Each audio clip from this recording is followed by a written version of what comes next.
Nesta breve apresentação, vamos ficar a conhecer as principais funcionalidades da calculadora TI Inspire CX2T e vamos ver a sua facilidade de uso aplicando em dois exemplos do projeto de domínio de Matemática A do 10º ano de escolaridade.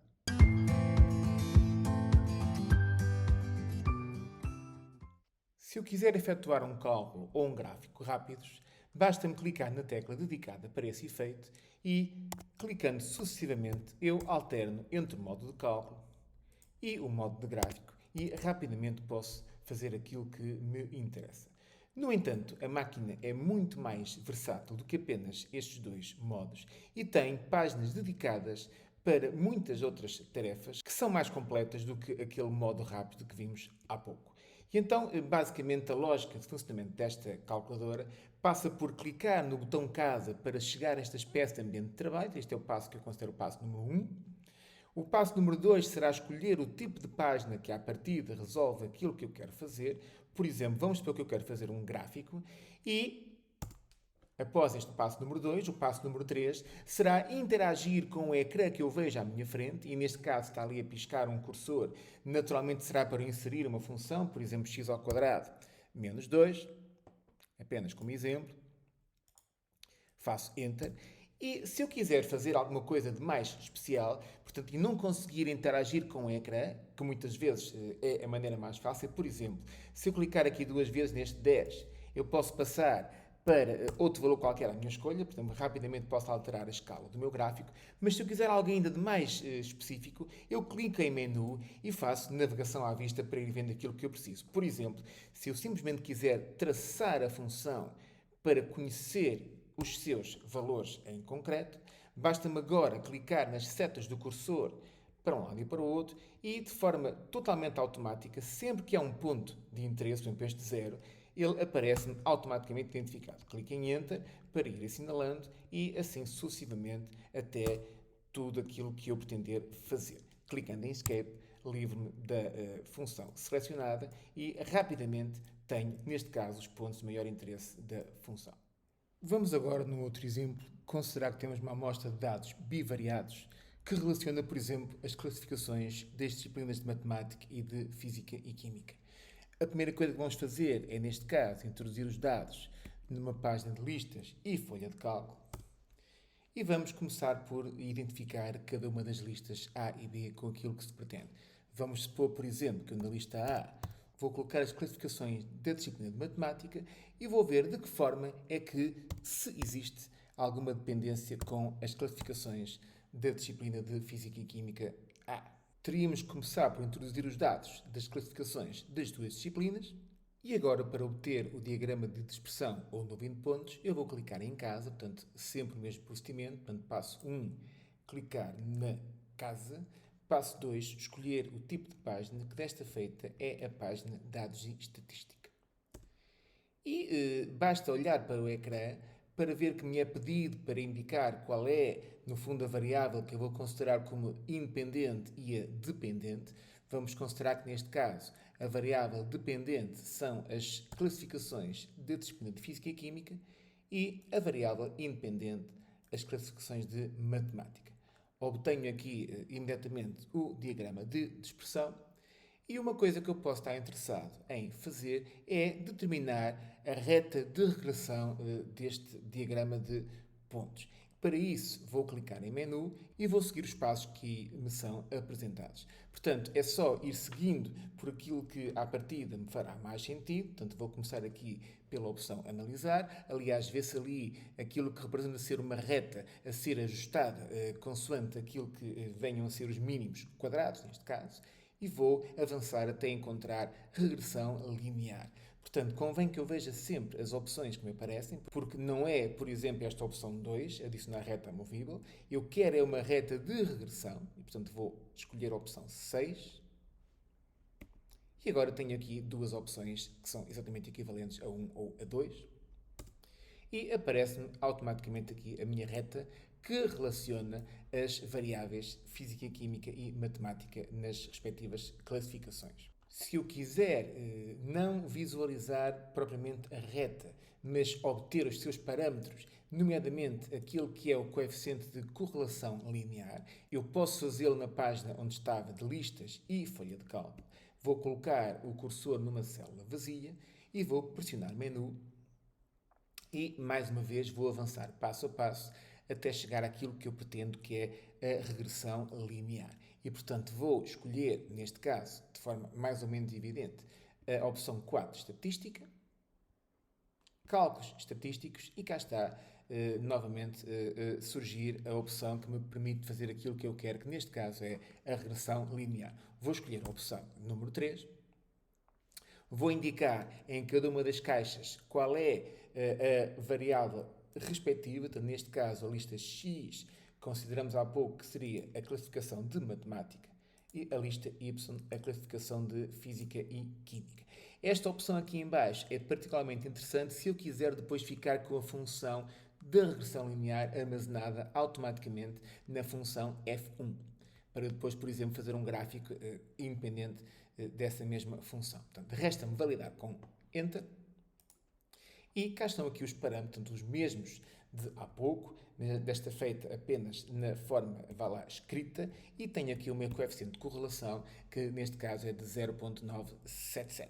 Como disse, o facto de eu querer armazenar a função numa variável f1 de x, permite que eu agora, se escolher, por exemplo, uma página de gráficos de funções, ele passa automaticamente para a função f2 de x, porque se eu clicar na seta para cima, a função f1 de x já está automaticamente armazenada. Portanto, se eu clicar em Enter, esta será exatamente a reta de regressão linear que relaciona aquelas duas variáveis, classificações às disciplinas de matemática e física e química. E a vantagem de eu usar estas páginas integradas é que elas comunicam a informação e partilham entre si variáveis. Por exemplo, se eu abrir uma página de calculadora, esta página conhece a função f1 de x. Por exemplo, se eu quiser estimar qual seria, de acordo com este modelo linear, a classificação esperada à disciplina de Física e Química para alguém com uma classificação à disciplina de Matemática de 15, basta-me calcular o F1 de 15 e automaticamente, sem ter que apontar nada em nenhum papel, eu tenho ali o valor devidamente calculado e, portanto, naturalmente que posso fazê-lo para qualquer valor que eu quero. Posso também, uma vez que tenho uma página de listas e folha de cálculo, fazer cálculo de uma nova variável à custa das variáveis que já estão definidas. Já agora, pode não ser muito fácil eu lembrar-me de onde é que está a informação que eu queira usar, e por isso, se eu quiser, se tiver muitas páginas, posso fazer Ctrl seta para cima e, de relance, vejo todas as páginas que, entretanto, foram criadas neste problema. Tenho aqui a regressão linear, tenho aqui o gráfico da função e tenho aqui, na página que aparece em primeiro lugar, a tal listas e folha de cálculo.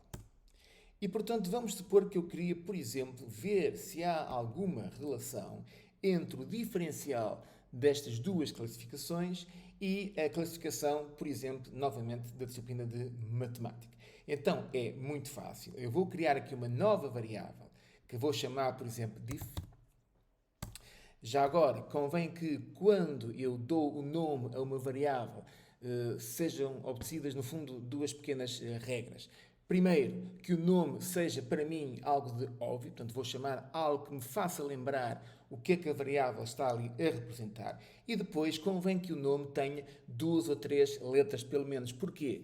Porque se eu chamar, por exemplo, a variável diferencial simplesmente de d, eu depois, quando for fazer algum cálculo baseado nesta mesma variável d, vou ter que distinguir se d é a variável que eu acabei de criar ou se é a lista d que já existia ali previamente configurada. E, portanto, para evitar isso, eu uso sempre 2 ou 3 letras para cada variável, para evitar essa mesma confusão. E agora, como eu vou calcular esta nova variável à custa das variáveis que já existem definidas, eu vou colocar o cursor na linha que tem o sinal de igualdade e aqui vai ser aplicada a funcionalidade folha de cálculo e basta imprimir Enter ou clicar e aparece-me logo ali a ideia de que esta variável diff há de ser calculada à custa de uma expressão matemática qualquer. E essa expressão matemática pode incluir aquilo que eu pretender, neste caso vai incluir aquilo que são duas variáveis. E eu aqui tenho também duas possibilidades. Neste caso, eu estou a ver ali a designação das variáveis, posso simplesmente digitá-las no teclado, neste caso, mate, menos, e vamos supor que eu não queria digitar, ou porque não conseguia ver totalmente o nome, neste caso não faria sentido, mas há nomes que são um pouco mais extensos, por exemplo, se estiver a fazer aquisição de dados em laboratório, e eu não queria digitar o nome da variável, eu posso simplesmente ir buscá-la de um pendente. E então, se eu clicar na tecla var, vou poder ver todas as variáveis que este meu problema já tem, e neste caso são algumas, porque algumas têm a ver com a regressão linear que eu fiz, mas neste caso aquilo que eu quero é a variável que eu chamei de FQA, e basta-me introduzir esta expressão nesta linha e automaticamente esse diferencial é calculado. E portanto é bastante simples eu ver calculadas novas variáveis sem ter que fazer uma por uma. Okay? Claro que eu posso, eventualmente, estar interessado em fazer uma nova representação destas variáveis umas com as outras. Por exemplo, imaginem que eu, por alguma razão, queria ver se há alguma dependência estatística entre a classificação da disciplina de matemática e o diferencial entre as classificações de matemática e de física e química. E, portanto, o que eu poderia fazer é clicar novamente na casa, abrir uma nova página de dados estatística e, desta feita, ia colocar aqui na variável dependente o diferencial. Estão a ver aqui a vantagem de eu colocar nomes que sejam para mim óbvios, é que eu não tenho que pensar, portanto, diff há de ser de diferencial. E se eu clicar agora aqui na outra variável e colocar aqui matemática, tenho aqui a minha nuvem de pontos para estas duas grandezas. Não quer dizer que haja uma grande dependência estatística, mas o facto é que as variáveis estão aqui representadas de uma forma bastante simples e rápida. E para finalizar, e apenas a título de exemplo, vamos usar a página de geometria da TI-Nspire CX2T para desenhar um triângulo e determinar o incentro do mesmo. Portanto, eu vou aqui ao menu, isto é também muito intuitivo, vou à opção Formas, Triângulo, e agora vou simplesmente clicar em 3 pontos, clico em Escape para me livrar da funcionalidade de triângulo, e agora vou desenhar aqui as bissetrizes destes 3 ângulos internos e determinar a sua interseção. Portanto, é muito fácil e rápido. Portanto, vou aqui ao menu, Construção, Bissetriz, vou ter que assinalar quais são os 3 pontos que definem cada um dos 3 ângulos internos do triângulo.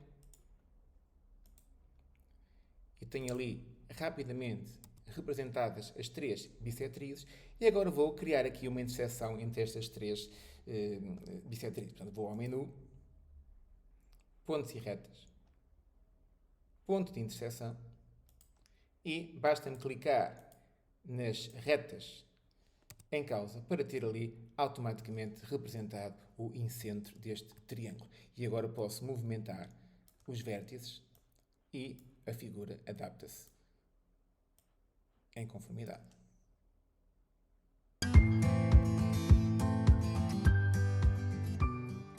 Há alguns aspectos interessantes e atalhos que, se eu conhecer, vou conseguir fazer mais rapidamente aquilo que eu pretendo. E vou começar aqui na página de calculadora.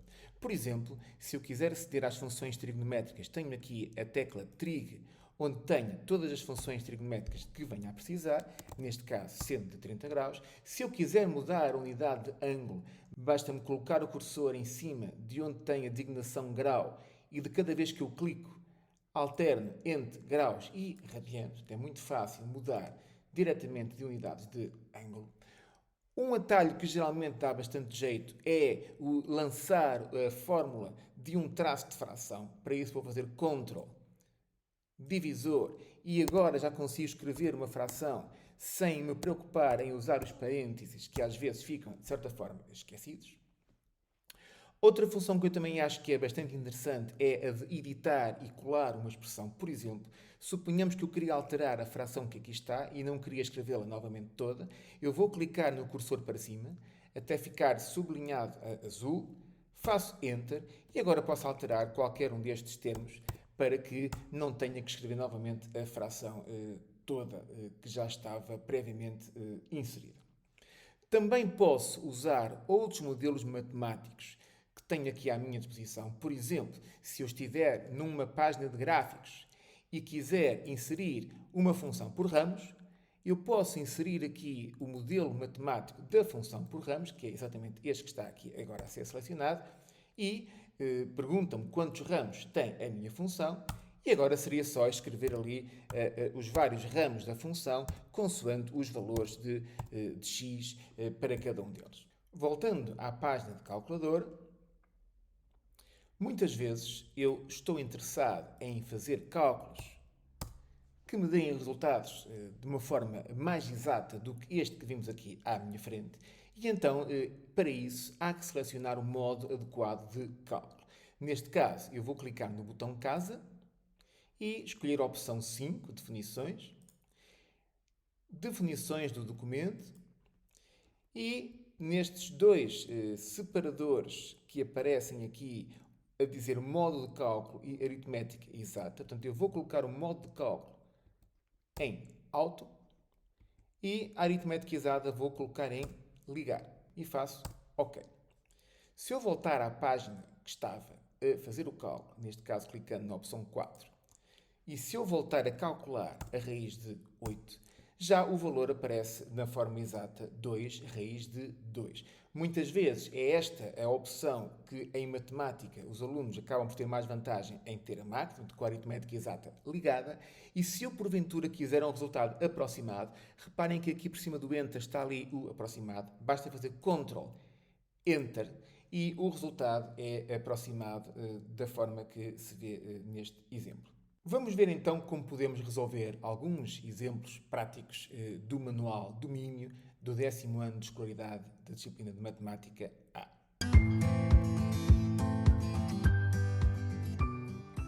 Vamos começar por um exercício de estatística, da página 164, o exercício número 17.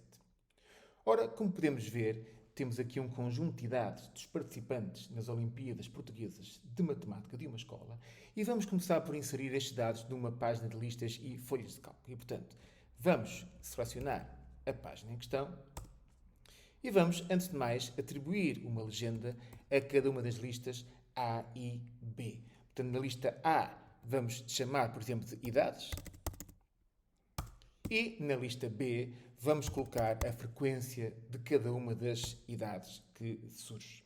Uma vez inseridos todos os valores do enunciado, para responder àquilo que me é pedido, basta fazer uma análise estatística aos meus dados. E então, para isso, vou clicar em Menu, Opção Estatística, Cálculos Estatísticos, Estatísticas de uma variável, porque é de facto aquilo de que se trata, e agora vou dizer que apenas uma lista contém os dados, efetivamente, do enunciado.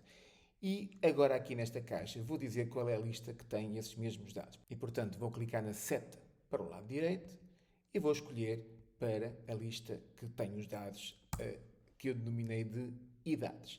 E a lista de frequências, na caixa seguinte, também tem uma designação que eu, neste caso, atribuí FREC.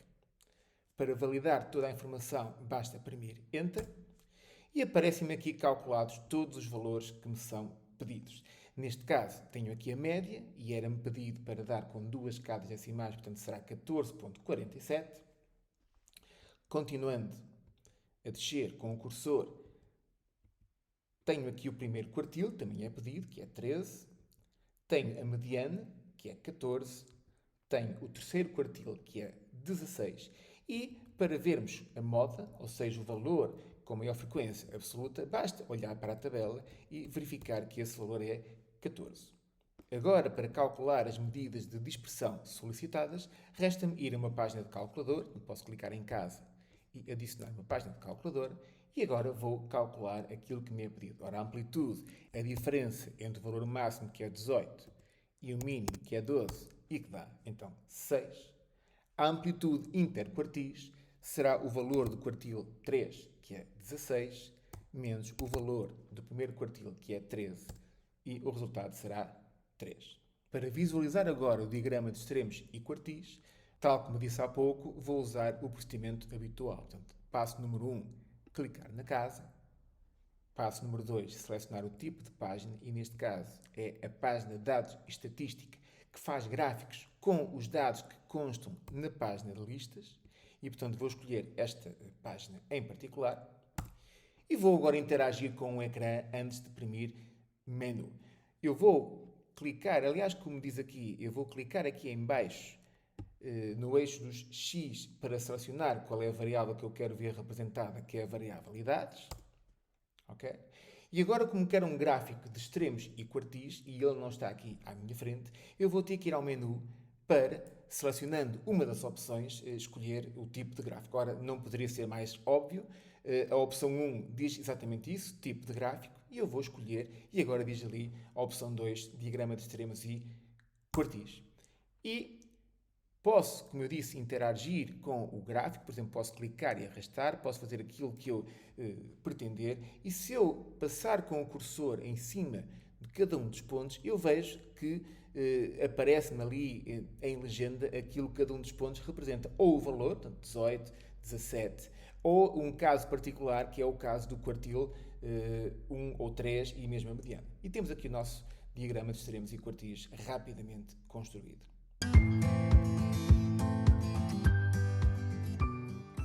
Pegando agora num outro exemplo, desta feita sobre funções, vamos resolver o exercício número 17 da página 81 do volume 2. E nós queremos determinar o conjunto de solução da condição f de x menor do que g de x. E, portanto, vamos começar por fazer a introdução destas funções numa página de gráfico. Aliás, é-me pedido para representar os gráficos e, portanto, vou introduzir nesta página exatamente as funções, começando pela primeira, a função f será então x elevado a 4, faço Enter. E agora para inserir uma nova função eu posso clicar duas vezes numa parte branca ou então clicar na tecla Tab. Eu vou inserir a função g, reparem que a função f é a função f de 1 e a função g é a função f2. Neste caso vai ser então 2x mais 6. Consigo ver aqui rapidamente as duas funções. Mais uma vez posso interagir com aquilo que eu vejo, por exemplo, clicar e arrastar. E para agarrar eu vou ter que carregar na parte central do touchpad durante 2 segundos para que eu possa deslizar o gráfico para que consiga ver um pouco melhor. Também já tinha visto que eu posso clicar duas vezes, por exemplo, nestes extremos para colocá-los no valor que eu pretender. Portanto, rapidamente eu consigo alterar aqui a minha escala do gráfico, nem vou mexer mais. E agora o que eu quero é determinar os valores A e B, que são, na verdade, a interseção entre os gráficos f1 e f2 de x, respectivamente f de x e g de x. E, portanto, como eu não consigo ver aqui as interseções assinaladas com as coordenadas, vou ter que ir ao menu. E, portanto, vou ao menu.